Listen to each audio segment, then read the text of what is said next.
So, what do you do when your energy is being affected by all the external energy around you?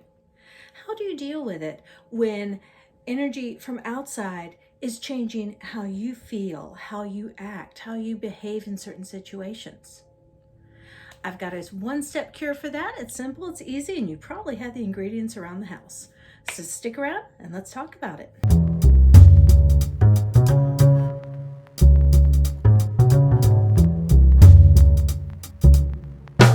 Hi, I'm Marna. Thank you for joining me. Now, we've been talking about quantum energy entanglement. That is the entire basis for quantum manifestation, right? If you have two energetic particles that are entangled, it doesn't matter how far you separate them. What happens to one causes the other to react. Now, what happens when this sort of reaction is affecting your personal energy field? What happens when the entanglements you have in place are causing you to feel off, to not be authentically you?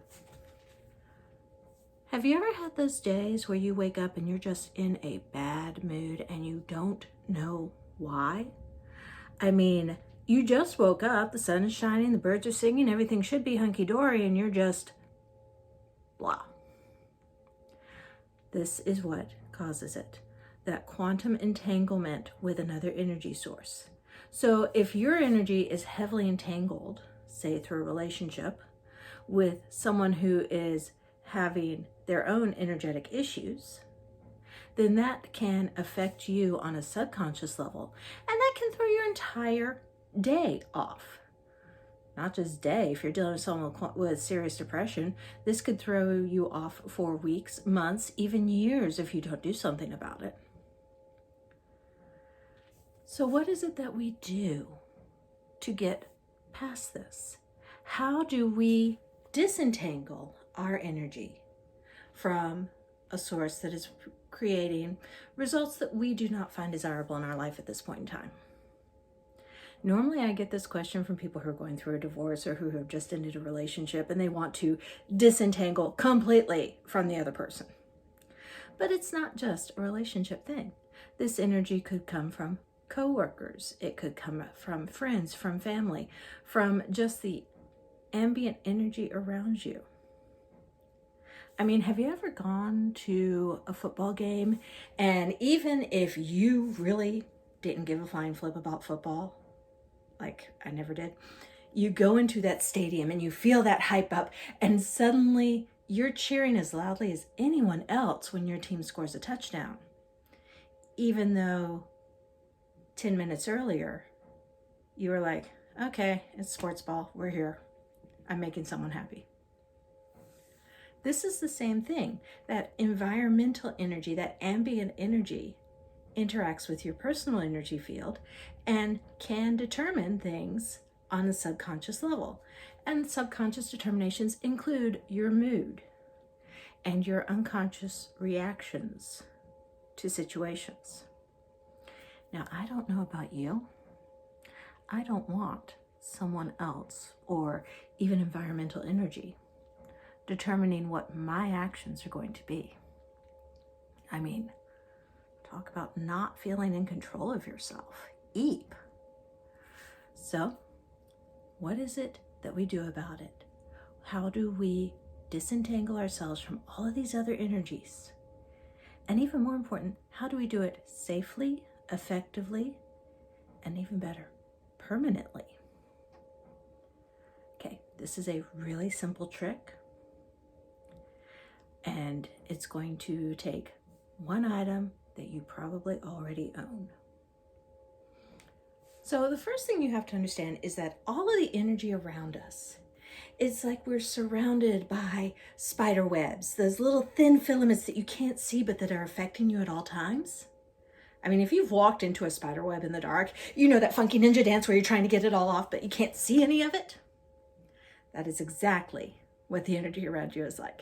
It is tiny filaments that are surrounding you at all times. And it looks something like this. As we are moving through this energetic field, these filaments can attach to us and they can be easily detached as well. Now, the more strongly you interact with someone, as in, say, a relationship, the stronger that attachment is, the stronger that filament becomes. So instead of dealing with a thin little line of spider silk, you've suddenly got a cable of lead wrapped around you on an energetic level. Now, the easiest way to take care of all these little filaments is to transfer them to something else. And the easiest thing to transfer them to is our handy dandy little symbol of all of creation, the common egg. Yes, I am serious. This really does work. I do this at least once a month, and if I'm having a rough time, at least once a week. So the process on this is incredibly simple. The first thing you do, remember, 90% of anything you're doing is up here. Visualize these filaments, these cords, these ties that are going out from you to wherever. You don't have to visualize the other end. You're just visualizing your end. All these little thin threads coming in and wrapping into your energy. Once you have that visualization, then you're ready to transfer these threads. Now, energy tends to move in a clockwise direction around us. So your entire auric field shifts in a clockwise direction. So what we're going to do is we're going to take this egg and we're going to pass it through our energy field in a counterclockwise direction, because that will cause it to interact with all of the filaments. And as we're doing this, we're going to visualize those energetic filaments detaching from us and getting tangled up on the egg instead. So you start up here, because the crown chakra does draw on a lot of things.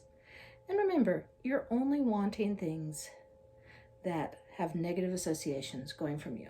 You want your positive energetic associations to stay connected to you at all times. So you pass the egg around you in a counterclockwise downward spiral. And you do this all the way down to the very, very ground.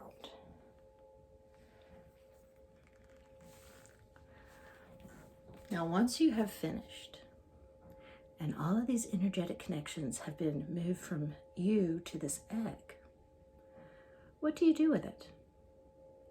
There's a couple of things. One is you can take this and go into your bathroom and toss it into the toilet as hard as you can. Make sure that the egg breaks when you do this. That will cause the filaments to dissipate into the water, and then you flush the whole mess out of your life. The downside of doing that is there's always going to be a few filaments that are kind of elasticy and will rebound back to you. So what I generally do is I'll take my egg and I'll go out to a nice patch of woodlands and I'll find a big tree. You want to find a big tree to do this. You want to find something that has stood for a long time and will continue standing for a long time. And I take my egg and I throw it at that tree just as hard as I can. And I'll do this as many times as it takes for that egg to break. When the egg breaks, all of those filaments that had been attached to it snap up to the tree because they're attracted to that life force. And all of those entanglements, instead of being in my energy field, are now in the tree's energy field. Now, the reason I wanted a big tree for this is if there's something really, really negative that's been draining me, I don't want to damage the tree. And I want something that's going to last. I want it to be an object that will be around for a while. I don't want someone to come and cut this tree down and have any of those elastic negative filaments find their way back to me unexpectedly. Once you've broken the egg, out of politeness to the other users of the recreational areas, either take a trowel, dig a little hole and bury the mess, or put it on a paper bag and throw it away, because no one wants to walk by stinky, rotten egg. So there you have it. that is the simplest way to take negative energetic attachments and relocate them far away from you so they're no longer affecting your energetic field and your behavior. I'm Marna. Thank you for joining me. Boober would like to remind you to please boop the like button. Thank you.